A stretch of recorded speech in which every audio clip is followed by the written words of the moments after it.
Ooh, the smell of fresh baked bread might actually be one of the best things in the whole world ever. But you know what comes really close? The Samsung Galaxy S8 Plus. You're watching my full review of the S8 Plus, and in it, to go with the longest phone in the world, I'm going to teach you how to make the longest bread in my kitchen. You're going to learn how to make a baguette and a pan d'épi, as well as finding out whether or not you should be picking up the Samsung Galaxy S8 Plus for yourself.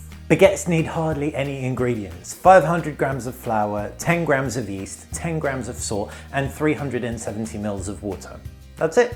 Now it's time to mix the ingredients, and to do this we've got an iPhone 7 Plus and an S8 Plus side by side on tripods. Mixing the ingredients is as simple as throwing them all into a bowl and getting stuck in. Now you can either use a spoon, your hands, or a mixer. I'd probably recommend using a mixer with this dough because it's really sticky and wet. But if you're like me and you're a sucker for punishment and are doing a review of a phone and want to test out the hyperlapse video, get stuck in with your hands and it'll take you around 20 odd minutes of kneading. Now before we start combining everything, the salt was rock salt and I just combined it with a little bit of water about 5 minutes before I started mixing, just to help break it down so that it mixes in a little bit more easily. First thing to do is chuck in the flour. And next up, throw in the yeast. Now traditionally you always throw the yeast in one side of the mixture. Once you finish mixing or kneading the dough, this is when you want to let it rise. The rising process is when the yeast is going crazy and eating up all of the carbohydrates and it develops all its flavor. So the longer you leave it, the more flavor it develops, within reason. So leave it for at least an hour. Now, if you used a mixer, just cover the mixer bowl with some cling film and it'll rise. And if you knead it on a work surface, get the bowl you mixed all the ingredients in, stick them on top of the dough, and it'll save you washing up any extra dishes, and it should be okay to rise there. The key priority is that you create a moist, humid environment so that the dough doesn't dry out. So at least 1 hour at room temperature, but longer if you're in a cold environment. The Samsung Galaxy S8 Plus's design is truly excellent. 84% screen to bezel ratio, it's 8.1 millimeters thin, weighs 173 grams, Gorilla Glass 5 front and back, feels very, very good in the hand. This thing looks like a phone of the future, and if it's a phone of the present, then it makes all the other devices I handle feel dated. And that is something I haven't felt or said in a long time, if at all. Above the display, you've got an 8 megapixel camera, nothing below. On screen you have a home button, and there is haptic feedback when you press it hard, so it's pressure sensitive. Under the hood you've got a USB Type-C as well as a single speaker. It is a mono speaker, unfortunately, very easy to cover up. You've got a 3.5mm jack, buttons on the left and right hand side, including a dedicated Bixby button. That curve on the front, curve on the back makes it just feel really, really good and thin in the hand. Your skin's actually coming in contact with only the metal frame, so it feels thinner than its 8.1 millimeter thickness. Around the back is the worst design decision of them all. Fingerprint scanner that has the exact same feel as the camera surround, and as a result you will end up with a very, very smudgy camera. That's not a good thing. So my advice would be to, if you have a Bluetooth device, take advantage of Android's trusted device feature, so you can just Bluetooth unlock your device whenever it is on your person. Otherwise, apart from that fingerprint scanner this is hands down the best designed smartphone around, other than of course the S8, which will be better for people with smaller hands, but for me this one is for the win. Now let's talk about that screen. Wide Quad HD resolution means 1440 by 2960, and it looks absolutely glorious. You've got some ever so slight vignetting on the left and right hand side where the curve is, and that's just a feature of curved AMOLED screens. I got over that with the S6 Edge. Frankly speaking, if anything, it just adds a kind of Instagram type vignette drama to the whole look and feel of the user interface in any app you use, and I love it. You've also got a lot of punch, a lot of pop, and a lot of customization on here. If I tap through into the settings and tap the display settings, you can see I can customize everything from the blue light filter right through to the screen mode, and I can also toggle things like the outputted screen resolution to consume a little bit less power. This is without a doubt, if not the best, one of the best smartphone screens I have ever interacted with in my life. Now, if the baguette dough is really sticky, you're welcome to chuck a bit of flour on. You can even use some olive oil on your hands as well. That can help. But don't put too much flour or olive oil because that will change the recipe a little bit too much and you'll end up with something that isn't a baguette. So now your dough's risen for the first time, you can tip out the dough and divide it into 5. You could use a scale if you really wanted to, or you can eyeball it. The next step is entirely optional and it's called pre-shaping. If you're really not into your baking, you can skip on and you can just go straight into rolling your baguette out into a sausage and whacking it onto a surface for it to rise for another hour.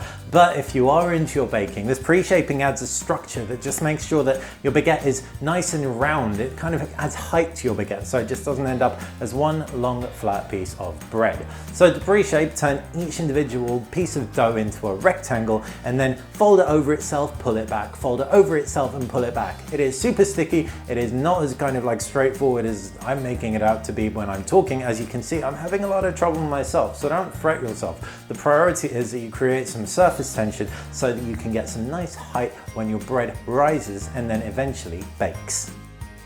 Inside the Samsung Galaxy S8 Plus is Samsung's custom user interface loaded on top of Android 7. Android 7 is the latest widely available release of Android, so that's really good. You're going to get great app support. You've also got a familiar user interface, but Samsung's customized quite a few things. For example, to access your applications tray, you just continuously swipe up. This doesn't just access your applications tray, it cycles between your home screen and apps tray. It's got a pretty traditional notifications bar, 2-tier pull down, but you can also see that Samsung's customized it with something called Samsung Connect. This really clearly and easily gives you access to your connected devices, your connected Bluetooth devices specifically, saving you going into your ugly Bluetooth settings.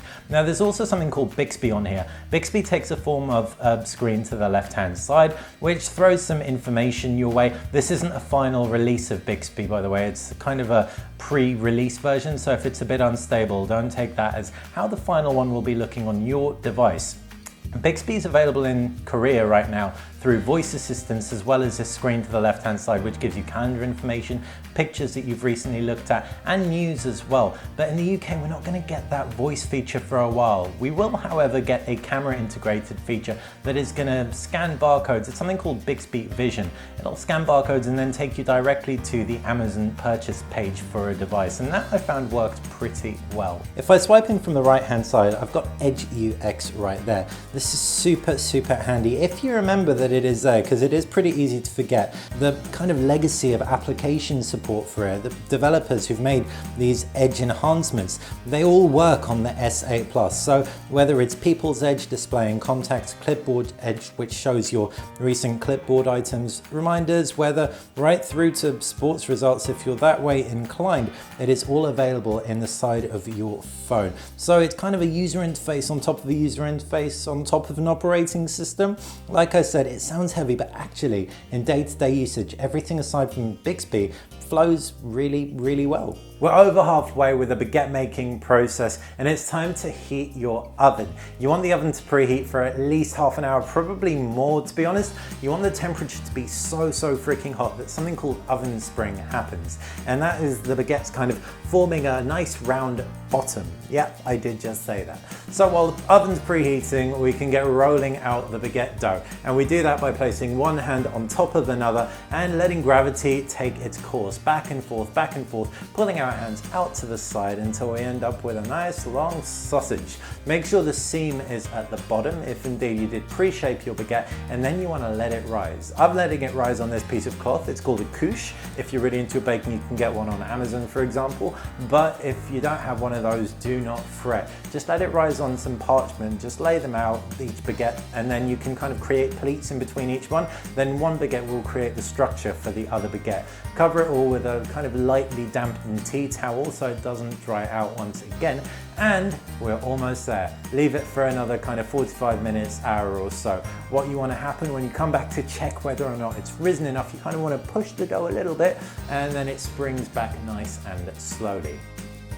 The The Samsung Galaxy S8 Plus's camera on paper is very similar to its predecessor, 12 megapixels f1.7 lens, but in reality it is so much better. It has this really cool tech. It takes 3 pictures and kind of grabs the best bits from all of them to refine the one picture that you get out of it. Optical image stabilization, phase detection, autofocus, point, shoot. Even if it's a handheld picture, I'm pretty guaranteed it's going to be a good one, and would you look at that, it is. The bread looks really, really nice and crisp, and with that AMOLED screen technology showcasing off beautifully, high contrast, nice and saturated and vibrant, what's not to love? When you pull the pictures from here, they don't look quite as on point. They're a little bit overexposed actually, especially when compared with iPhones, for example, but what you do get is much better low light performance than most flagship smartphones around. So even if it is a little bit overexposed, that doesn't take away from clarity, which is so often the case. As far as shooting modes go, you've got Auto Pro, Panorama, Selective Focus, Slow Motion, Hyperlapse, etc. If I jump straight into Pro mode, this is one of my favorite features about it. Flip manual focus on, and it's actually gonna put green kind of indicators as to what is in focus. Very, very smart, stuff you'd expect to see with kind of like pro ninja additions to DSLRs, and you're getting it on your smartphone. I know it's on the LG V20, but this is a better camera than the V20, so yeah, really, really good going from Samsung. What's also sweet is the fact that the selfie camera is also improved. Not only is it improved, you can see me right there, but it's also loaded up with ridiculous filters that turn me into a dog, and if I open my mouth, so though all these fun Snapchat filters aren't going to sell this phone to you, but what they are going to do is just add nice value to this whole camera package. As far as video goes, you can see it can shoot up to 4K video. It'll record 10 minutes of 4K video or 10 minutes of full HD at 60 frames per second. The slow motion video isn't especially slow. It's 240 frames per second, so we're not talking Xperia XZ speeds here, but you still get a nice amount of slow-mo. And if you check this out, this is me kneading in slow motion for anyone who wants to get their bread kneading technique down. Incredible, we're almost there. Well, actually, we're not. We're almost there with the baguette. We need to talk about the oven just one more time. There are a couple of things that you'll want to have done. If you're baking it on a pizza stone or a metal baking tray, that'll have wanted to have been in there pretty much the whole time you've been preheating your oven. But you're also going to want, if possible, an additional baking tray at the bottom of your oven, just getting nice and hot. The reason for this is you want to pour water on it, create some steam in the oven for when the baguette goes in. That's going to give you a really, really nice crust. It's going to give you the full kind of expansion. And then if you want a crusty crust halfway through baking, open the oven door and let out some of that steam. That's after the point at which the baguette's taken its shape, and then you just want to dry out that crust. Now the baguettes are ready to go into the oven, so we need to shimmy them off of the couche onto something to transfer them. I just use a baking tray, but you can use something called a transfer peel. That's the technical term for it. You want to line the transfer peel with some baking paper, and so you can actually get the whole baking paper into the oven, and the baguettes cook on the baking paper, ensuring you get absolutely no stick whatsoever. Before they go into the oven, you do want to score them, and that's either with a sharp blade or you can just cut them with some scissors. In fact, if you want to be super fancy pants and take the actually easier route than scoring them, you can make a shape called a pan de pie, which I spoke about earlier, and that's just creating kind of 1-inch sequential slices off angle and then flipping each segment in alternate sides, and you end up with something that looks kind of like a wheat sheath. Super fancy, and then also much easier to divide. And then the bread's in the steamy, nice hot oven cooking, and in about 15-25 minutes, depending on how crusty you like your bread, you are going to get fresh baked goodness, and your house is going to smell amazing. Now, if you're looking for something to do while you're waiting for your baguettes to rise or bake, you can definitely flick on a TV episode on here. This is one of the first phones to support HDR video paired with that AMOLED screen. It looks really stupendous. The greens are super green, the blues are super blue, and everything is great until you cover the speaker grill. Yeah, it's really easy to cover up, and that is the biggest drawback when it comes to multimedia. Now, most of the TV shows that you're going to watch will be cropped off at the side. Feature films will kind of be a little bit more full screen, with the only real letterboxing being where the curve is at the top and bottom.